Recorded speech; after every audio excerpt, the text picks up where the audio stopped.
이 영상을 보시는 고등학생 혹은 학부모 여러분, 이제는 여러분들이 수능 영어를 볼 차례입니다. 좀 실감이 나시나요?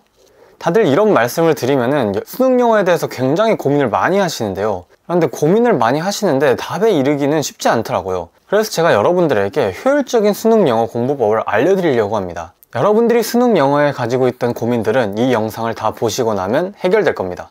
수능 영어를 쪼개서 각 파트별로 알려드리겠습니다. 수능 영어는 겉보기에는 되게 복잡해 보이지만 사실 안에 있는 내용을 들여다보면 되게 쉽습니다. 일단 먼저 가장 중요하고 근본적인 단어입니다. 다른 시험과 마찬가지로 수능 시험도 그 시작은 단어입니다. 본인의 학년에 맞는 단어장을 구매하여서 하루에 얼마나 할지를 정한 다음에 의미, 발음, 스펠링, 문장에서의 쓰임을 점진적으로 외워나가는 겁니다. 이렇게 하시면 단어장 한 권이 끝나게 될 겁니다. 근데 여기서 포인트는 단어장 하나가 끝났다고 해서 다른 단어장으로 넘어가는 것이 아니라 그 단어장을 다시 한번 여러 번 돌려보는 겁니다. 다음 단어장으로 넘어가는 거는 내가 지금 외우고 있는 단어장에서 아는 단어가 70-80% 정도일 때, 그때서야 다음 단계의 단어장으로 넘어가는 겁니다. 이러한 단어 공부를 여러분들이 수능 직전까지 하셔야 합니다. 이거는 어쩔 수 없어요. 단어 공부에는 졸업이 없습니다. 단어를 그만두는 순간 여러분들의 영어 점수는 박살나기 시작할 거예요. 제가 이번 영상 안에 내용을 많이 담아야 해서 단어를 암기하는 방법을 개략적으로 알려드렸는데, 더 자세한 내용은 제가 만들어 놓은 이 영상을 보시면 더욱더 도움을 받으실 수 있습니다. 자, 그 다음은 독해입니다. 독해.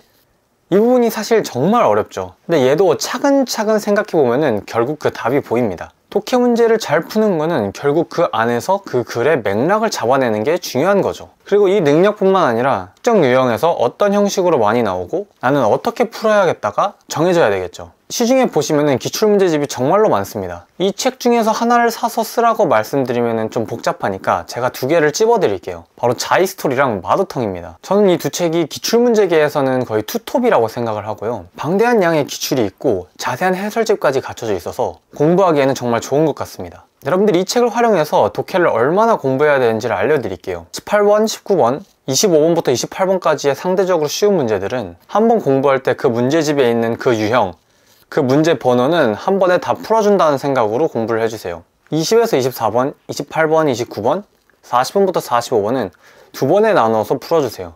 이게 문제가 엄청 어려운 편에 속하는 건 아닌데 양이 많다 보면은 좀 피곤해져 가지고 그 문제를 푸는 거에 있어서 효율이 좀 떨어질 수 있습니다. 마지막으로 가장 어렵다고 불리는 구간 30번부터 39번은 두 번 내지 세 번 그 정도 안에 풀어준다는 생각으로 양을 정해서 풀어주세요. 여러분들이 이런 기출의 글들을 읽다가 모르는 단어, 문장, 문법이 나왔을 때 이거를 검색해보고 아 그냥 그렇구나 하고 넘어가는 게 아니라 노트 같은 데에다가 정리를 해놔야 돼요. 이걸 정리를 해놓고 계속 수시로 보는 거죠. 왜냐면은 이번에 모르는 거는 내가 다음에도 모를 거기 때문이에요. 그래서 이때 모르는 거는 내가 진짜 머릿속에 무조건 담아 놓으신다고 생각하고 공부를 해주시길 바랍니다. 그리고 여러분들이 이렇게 해서 기출 한 권을 다 끝냈다고 해보죠. 그리고 여러분들이 이 기출 한 권을 다 끝냈다고 해서 바로 N제로 넘어가거나 바로 모의고사를 푸는 것이 아닙니다. 여러분들이 하셔야 하는 것은 여러분들이 풀었던 기출을 다시 한번 풀어주는 거예요. 여러분들이 푸는 문제 중에서 기출 문제만큼 좋은 문제는 존재하지 않습니다. 여러분들이 기출을 돌려보면 돌려볼수록 여러분들의 실력은 올라갈 거고, 올라가는 만큼 기출에서 여러분들이 볼 수 있는 것들이 늘어날 것이고 더 많이 배우실 겁니다. 독해 또한 단어와 마찬가지로 제가 자세히 정리해 놓은 영상이 두 개 있습니다. 하나는 독해 자체의 실력에 관한 영상인데요. 정말 공을 들여 만들었고 많은 분들이 좋아해 주셨습니다. 다른 하나는 기출을 유형별로 공부하는 공부법을 담은 영상입니다. 이 또한 마찬가지로 여러분들한테 큰 도움이 될 테니까 꼭 참고하시길 바랍니다. 그리고 듣기는요, 지금 현재 수준에 따라서 공부하는 방법이 달라집니다.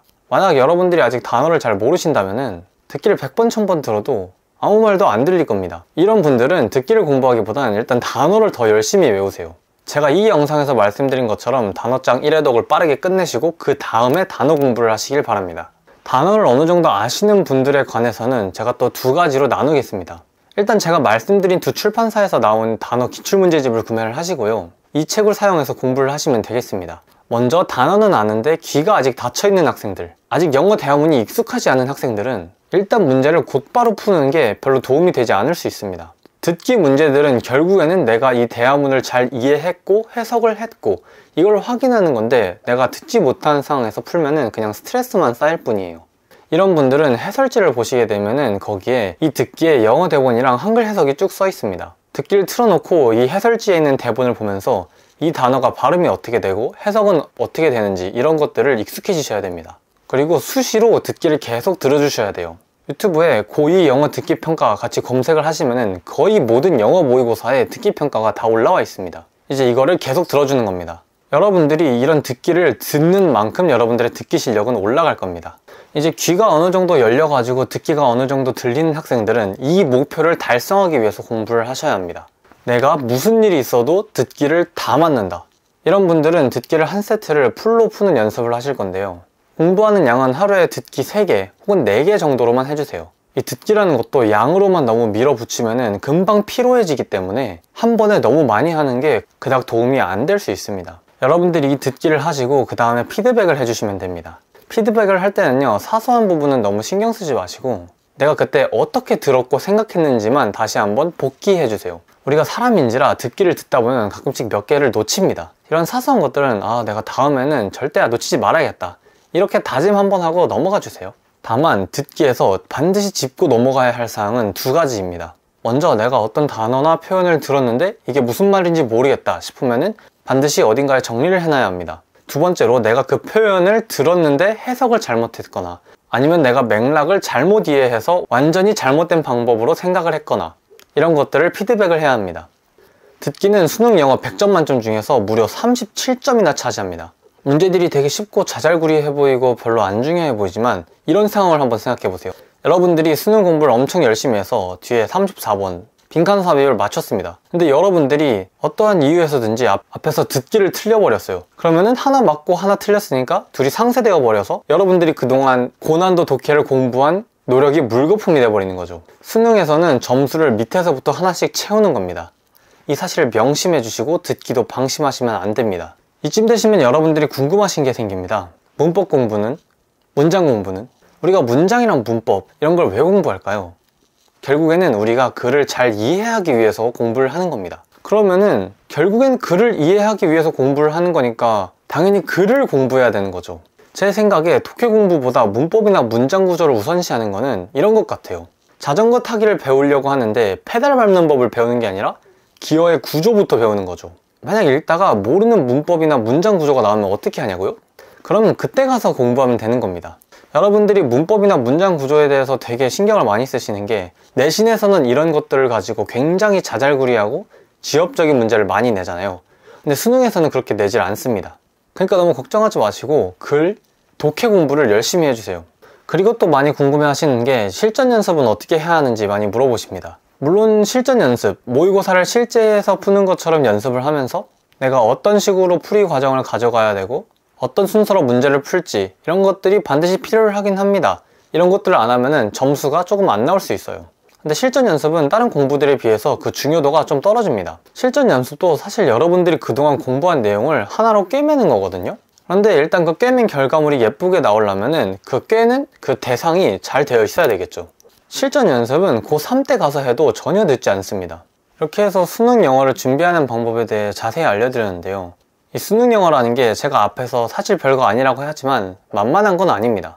아무래도 시험이다 보니까 그들이 요구하는 기준이라는 게 있고 우리가 그 방향에 맞게 우리 자신을 꾸겨 넣어야 되는 거니까요. 처음 보는 평가 기준에 본인의 몸을 맞춰서 넣으려고 하면은 분명히 고통스러울 수밖에 없습니다. 저는 어렸을 때 책을 읽으면서 영어 공부를 했는데요. 저는 그때는 글이 잘 읽혔으니까 늘 하던 것처럼 그냥 읽기만 하면은 영어 시험은 다 잘 볼 수 있을 줄 알았습니다. 근데 저는 제가 처음에 고1 모의고사를 접했을 때 그 감정을 아직도 잊지를 못해요. 평소에 읽던 글이랑 쓰여진 방식, 주제, 그리고 그 수준까지 너무나도 다르니까 그냥 숨이 막히는 기분이 들더라고요. 결과는 당연히 안 좋았고 걱정이 많이 됐습니다. 나는 과연 인서울은 할 수 있을까라는 생각이 저 자신을 엄청 괴롭혔는데요.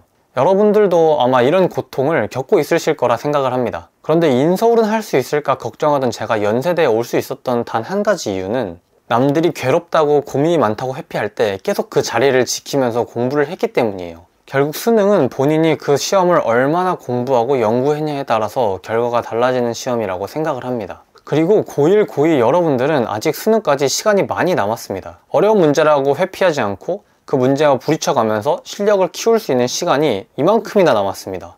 오늘 알려드린 방법은 정말 진심을 담아서 어떻게 제가 공부를 했고 이걸 소개하면 여러분들이 도움을 받을 수 있겠다는 생각으로 만들었습니다. 그냥 지나치는 영상이라고 생각하지 마시고 꼭 이 방법을 한번 시도해보세요. 추후에도 여러분들이 영어 공부에 필요한 것들이나 입시에 도움이 되는 내용들로 영상을 만들 건데, 이러한 내용들에 관심이 많으신 분들은 구독을 눌러주시고 도움되는 공부법을 알아가시길 바랍니다. 그럼 전 다음에도 더 좋은 영상으로 돌아오도록 하겠습니다.